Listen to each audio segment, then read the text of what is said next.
Hello students, welcome back to Best Academy. Alright, today I'm going to discuss a new topic of linear algebra. The topic name is how you can find out the matrix along by you have some polynomial transformation. Here I have polynomial transformation is defined by this matrix, and polynomial is basically transformation with P2, P3R to P or R. So how you can find out the matrix along this transformation. If you have noticed that we can find out the values of this polynomial type, that is P to 3R is always type of this, like the a naught of x plus a naught plus a 1 plus a 2x square plus a 3x cube.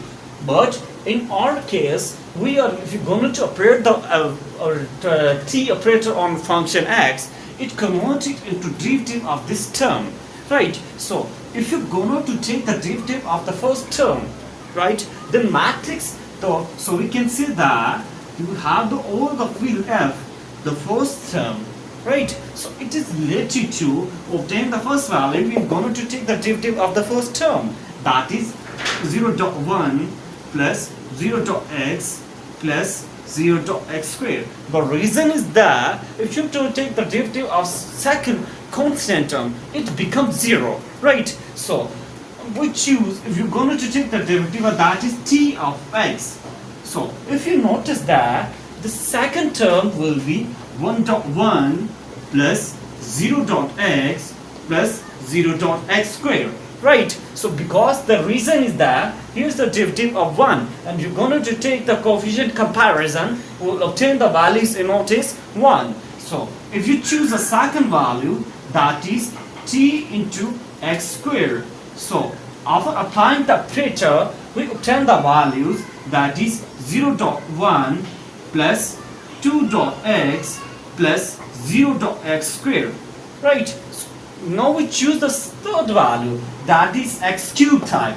So we have x cube type t of x, that is 0.1 plus 0.x plus 3.x squared. The reason is that if you take the derivative of this term, we obtain here is 3x squared. Now we choose written as in matrix form of this obtained values. If you write in matrix form,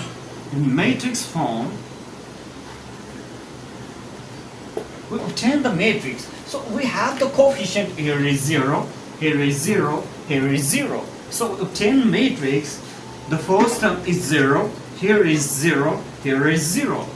This becomes like a column way, right? Then second value, that is 1, 0, 0, right?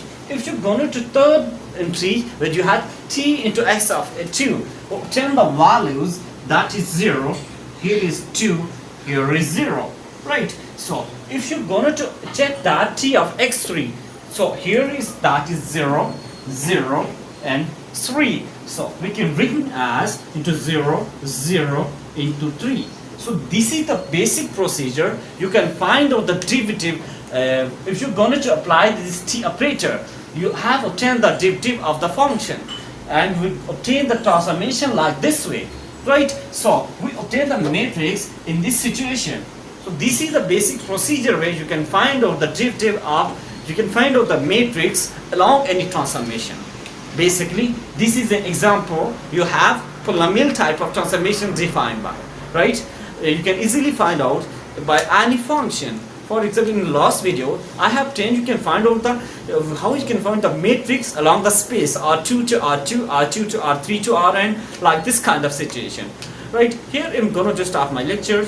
If you have any question, any question, any query, see you shortly. Till next video. Bye bye.